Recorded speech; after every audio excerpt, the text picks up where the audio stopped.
En el verano de 1972, Dragosani estaba de regreso en Rumania. Iba a la última moda, con una camisa un azul desteñido y abierta en el cuello, pantalones grises pata de elefante, de un estilo muy occidental, zapatos negros, relucientes y puntiagudos, muy diferentes de los cuadrados zapatones rusos que se veían en las tiendas locales, y una chaqueta a cuadros beige con grandes bolsillos exteriores.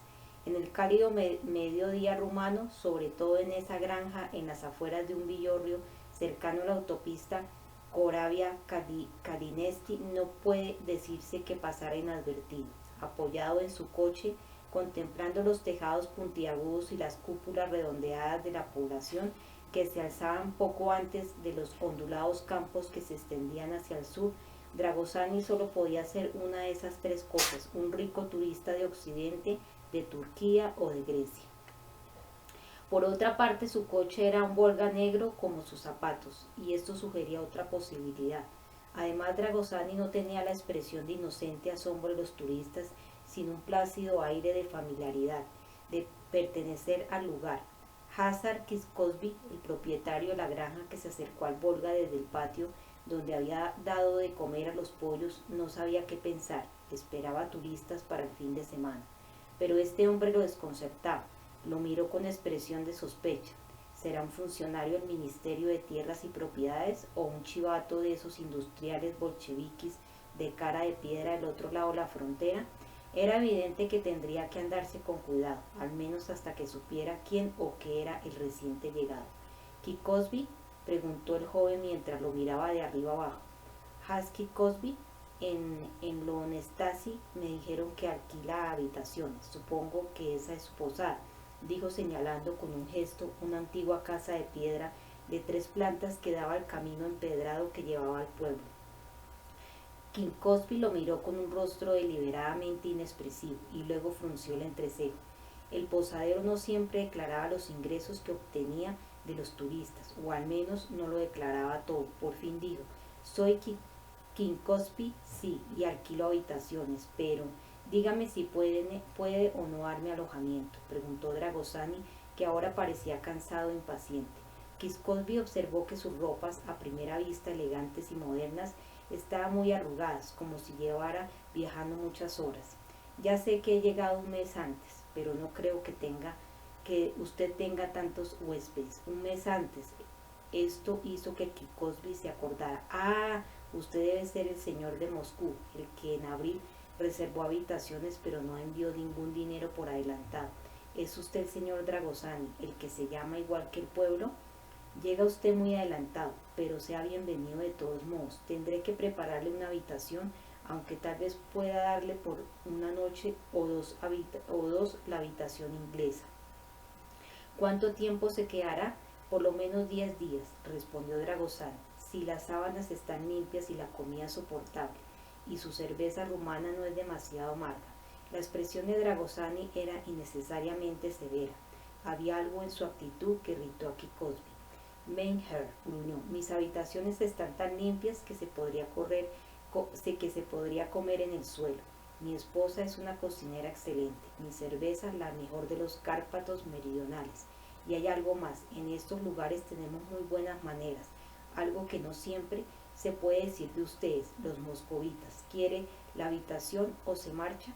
Dragosani sonrió y le tendió la mano. Le estaba tomando el pelo, dijo. Me gusta saber cómo es el carácter de la gente y me gustan los espíritus luchadores. Usted es típico de esta región. Husky Cosby se viste con ropas de campesino, pero tiene el corazón de un guerrero. Pero me llama moscovita, con un nombre como el mío. Algunos dirían que aquí el extranjero es usted, Hasakis Cosby. Se nota en su nombre, en su acento, en su manera de decir Mein Herr. ¿Es usted húngaro? Cosby estudió un instante el rostro de su interlocutor. Lo miró de arriba abajo y finalmente decidió que aquel hombre le gustaba. Tenía sentido del humor, algo poco frecuente y muy de agradecer. El abuelo de mi abuelo era de Hungría, dijo mientras cogía la mano que le tenía Dragosani y le daba un firme apretón. Pero la abuela de mi abuela era de Valaquia. En cuanto al acento, es el de la región. Hemos recibido a muchos húngaros en el curso de los años y muchos se han establecido aquí. Soy tan rumano como usted, aunque no tan rico, se rió, mostrando una dentadura amarilla y deteriorada en un rostro de cuero curtido. Usted dirá que soy un campesino. Pues bien, soy lo que soy. ¿Prefiere que le llame camarada antes que Meinherr? Por Dios, no, eso no, respondió de inmediato Dragosani. Meinherr está bien, gracias. Él también rió, y ahora enséñeme esa habitación inglesa que mencionó antes. Kikosby lo condujo hacia la casa de huéspedes muy alta y de techo puntiagudo. Habitaciones, rezongó. Tengo muchísimas habitaciones, 4 en cada planta. Puede alquilar una suite si lo desea. Con una habitación está bien, contestó Dragosani, si tiene cuarto de baño. Ah, una habitación tipo suite. Bien, hay una en la última planta, una habitación con cuarto de baño completo. Es muy moderna. Mejor así, respondió Dragosani, sin demasiada ironía. Dragosani observó que los muros de la planta baja habían sido enlucidos y luego enguijarrados, probablemente debido a la humedad, pero en los pisos superiores podía verse la primitiva construcción de piedra. La casa debía tener por lo menos 300 años, muy adecuada. Lo hacía retroceder en el tiempo, volver a sus orígenes y aún más lejos. ¿Cuánto tiempo ha estado afuera?, preguntó Kit Cosby mientras lo hacía pasar y le mostraba una habitación en la planta baja. Tendrá que permanecer aquí un rato, dijo, hasta que le prepare la habitación de arriba. Estará lista en 1 hora o 2. Dragosani se quitó los zapatos, colgó la chaqueta del respaldo de una silla de madera y se dejó caer sobre la cama, iluminada por el sol que entraba por una ventana oval. He estado fuera la mitad de mi vida, dijo, pero siempre es agradable el regreso. He venido de visita los 3 últimos veranos y vendré los próximos 4. Parece que tiene su futuro programado, ¿no? 4 veranos más. ¿Por qué lo ha decidido así? Dragosani se recostó con las manos detrás de la cabeza y miró al otro con los ojos entrecerrados para protegerse la luz del sol. Investigo la historia del lugar, contestó por fin, y como solo puedo estar aquí 2 semanas por año, me llevará otros 4. ¿Historia? Este país está saturado de historia, pero no es este su trabajo. Entonces quiero decir que usted no lo hace para ganarse la vida. No. El hombre en la cama hizo un gesto negativo con la cabeza. En Moscú trabajo en una empresa de pompas fúnebres. Aquello estaba bastante cerca de la verdad. Uf, bufó Kit Cosby. Bueno, después de todo, alguien tiene que hacer esos trabajos. De acuerdo, pues iré a preparar su habitación y dispondré las cosas para la comida. Si quiere utilizar el lavado, está en el pasillo. Y ahora descanse un rato. Como no recibió respuesta, Kit Cosby miró a Dragosani y vio que tenía los ojos cerrados. El dueño de la casa recogió las llaves del coche que su huésped había dejado caer al pie de la cama y abandonó en silencio la habitación, cerrando la puerta al salir. Una última mirada desde el umbral y el ritmo acompasado de la respiración de Dragosani le indicó que éste estaba dormido. Kit Cosby sonrió satisfecho. Eso era bueno. Evidentemente el recién llegado se sentía como en su casa. Cada vez que venía al lugar, Dragosani buscaba un alojamiento nuevo, siempre en la vecindad de la ciudad que llamaba hogar, a un tiro de piedra, pero no tan cerca de la casa donde se había alojado antes como para que lo recordara. Había pensado en usar un nombre supuesto, un seudónimo, pero había dejado la idea de lado. Estaba orgulloso de su nombre, probablemente como desafío a su origen, no a Dragosani, la población, su origen geográfico, sino por el hecho de que él había sido encontrado allí. En cuanto a sus progenitores, su padre era la casi inexpugnable cordillera que se alzaba al norte, los Alpes transilvanos, y su madre la fértil y negra tierra. Dragosani tenía sus propias teorías acerca de sus padres verdaderos. Lo que ellos habían hecho probablemente había sido por su bien.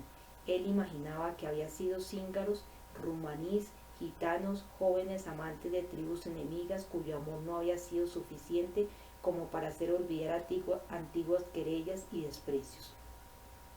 Pero ellos se habían amado. Dragosani nació y lo abandonaron. 3 años atrás Dragosani había pensado buscar a sus padres y por eso había venido a este lugar, pero aquello era absolutamente imposible, una empresa irrealizable. En la actualidad había tantos gitanos en Rumania como en la antigüedad. A pesar de ser satélites, Valaquia, Transilvania, Moldavia y todas las tierras de los alrededores habían conservado un cierto grado de autonomía, de autodeterminación. Los gitanos tenían tanto derecho a permanecer aquí como las mismas montañas. Estos pensamientos ocupaban la mente de Dragosani mientras se quedaba dormido, pero luego no soñó con sus padres, sino con escenas de su infancia, antes de que lo enviaran fuera de Rumania para completar su educación. Ya entonces había sido un solitario, siempre reservado, y en ocasiones se había aventurado allí donde los otros tenían miedo, o donde les habían prohibido ir. Los bosques de las laderas de las montañas eran oscuras y espesos, y sus senderos intrincados y abruptos, como la montaña rusa de un parque de atracciones. Boris en toda su vida solo había visto una montaña rusa.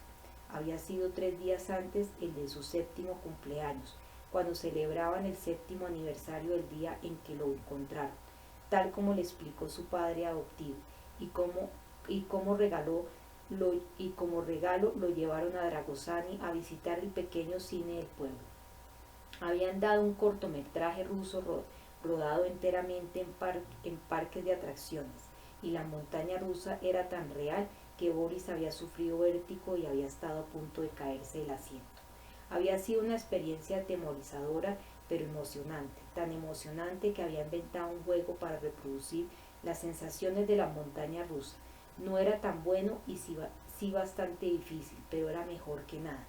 Y se podía hacer aquí mismo, en las boscosas laderas de las montañas, a menos de 2 kilómetros de casa. Nadie venía nunca a este lugar, era un rincón absolutamente solitario, y esa era la razón de que a Boris le gustara tanto.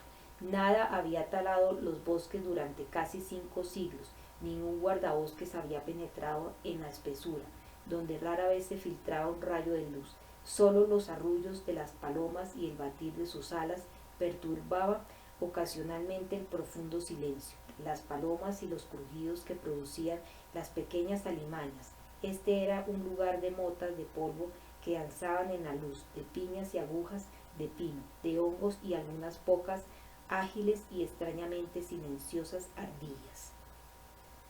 Las colinas se alzaban en la antigua llanura de Valaquia, que se extiende unos 100 metros desde las estribaciones de los Alpes. Tenían forma de crucifijo, con una columna central de unos 3,5 kilómetros de norte a sur y un travesaño de casi 2 kilómetros de este a oeste. Las tierras circundantes eran campos de labranza, divididos por muros, setos y vallas, y a veces un estrecho camino arbolado.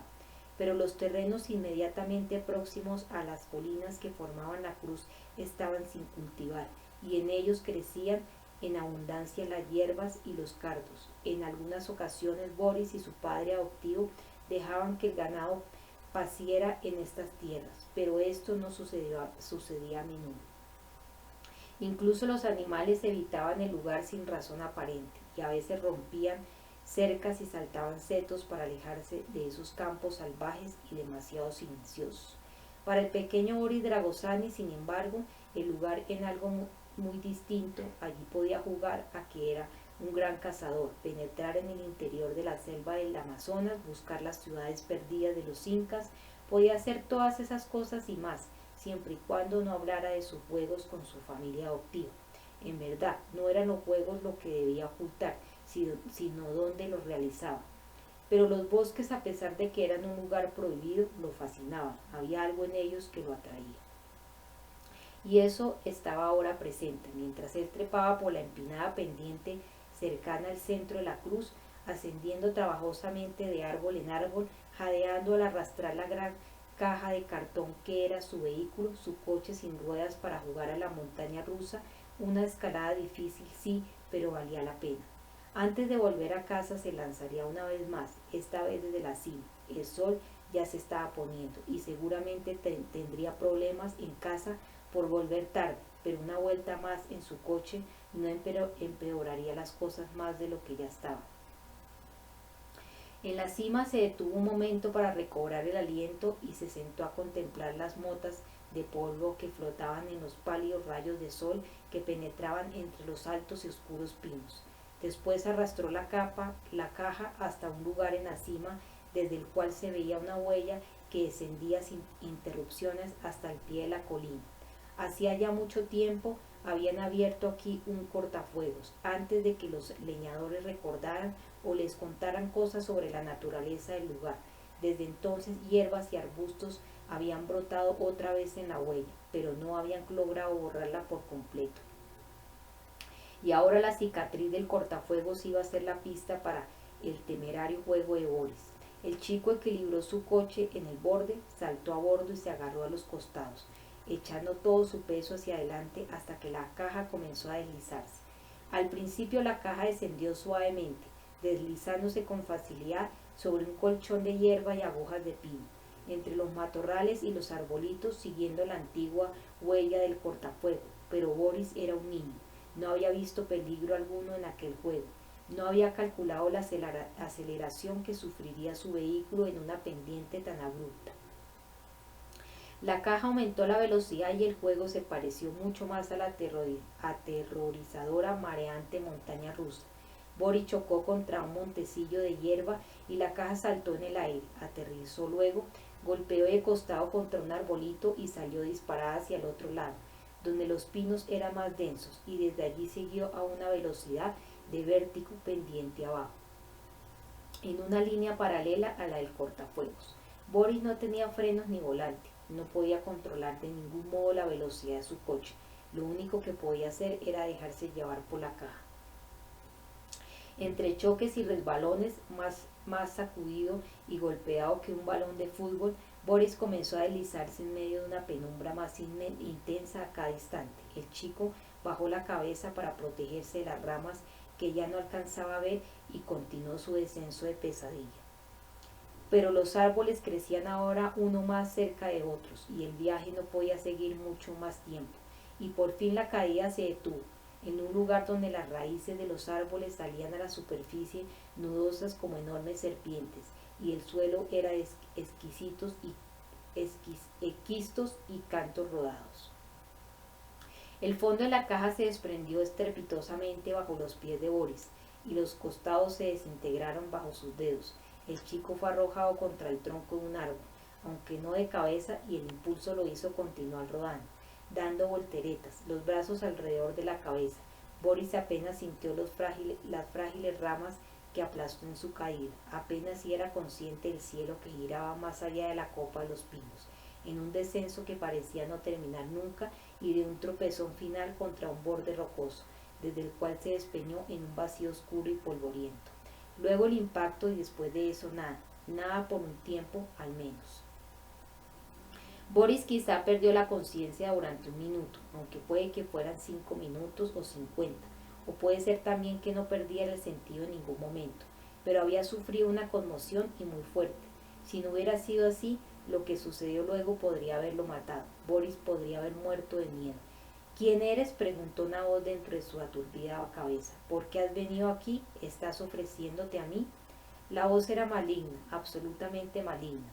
Había en ella elementos de todo lo que puede producir horror. Boris no era más que un chico, no conocía el significado de palabras como bestial, sádico, diabólico.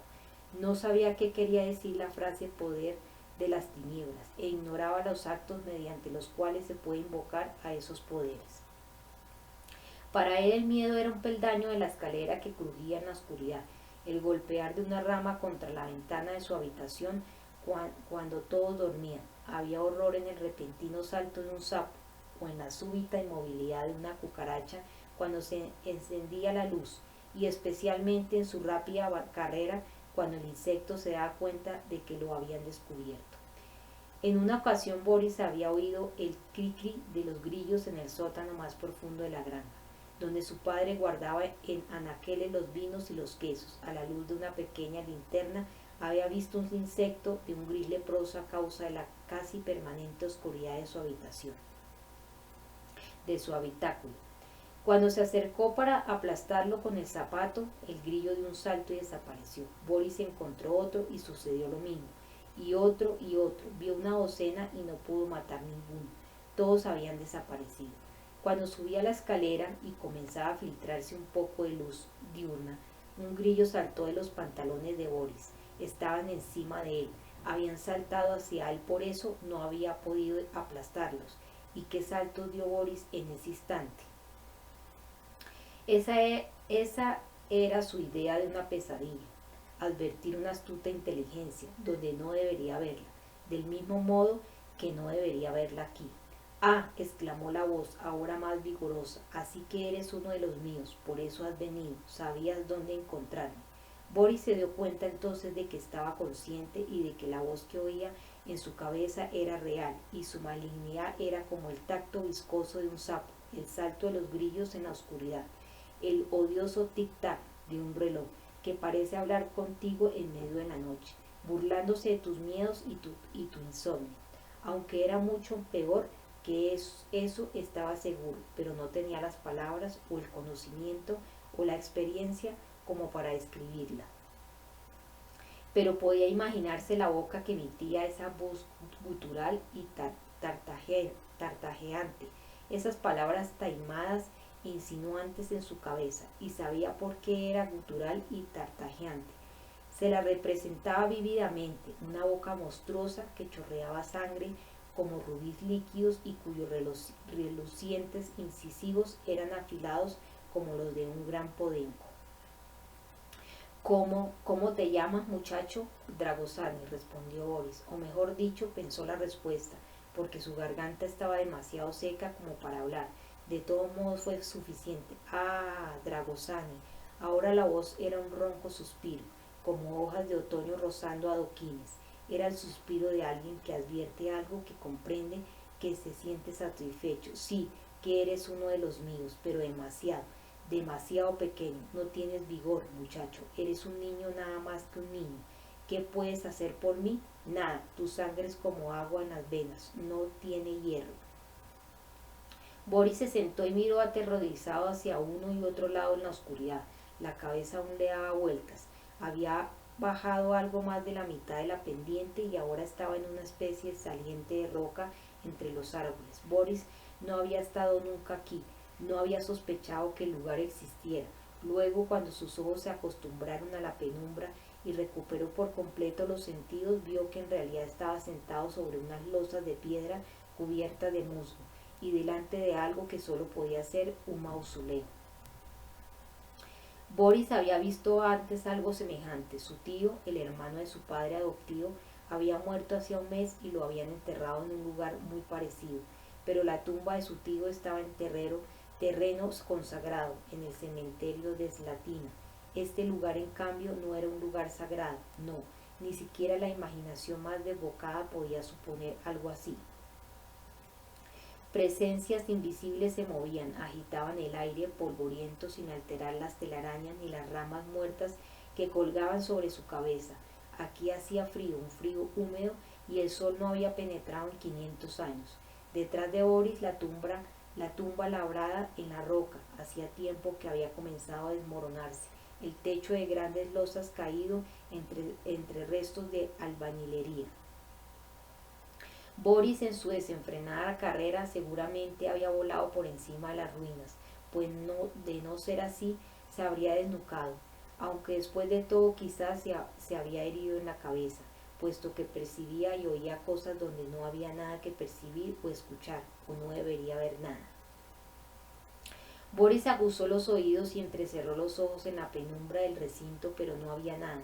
Intentó ponerse en pie y lo consiguió a la tercera tentativa. Apoyó todo su peso en una losa que en otra época había sido el dintel de la puerta del mausoleo. Luego escuchó y miró otra vez, forzando ojos y oídos en la oscuridad. Pero no escuchó voz alguna ni percibió ninguna boca que chorreara sangre en el espejo de su mente. Dejó escapar un entrecortado suspiro de alivio.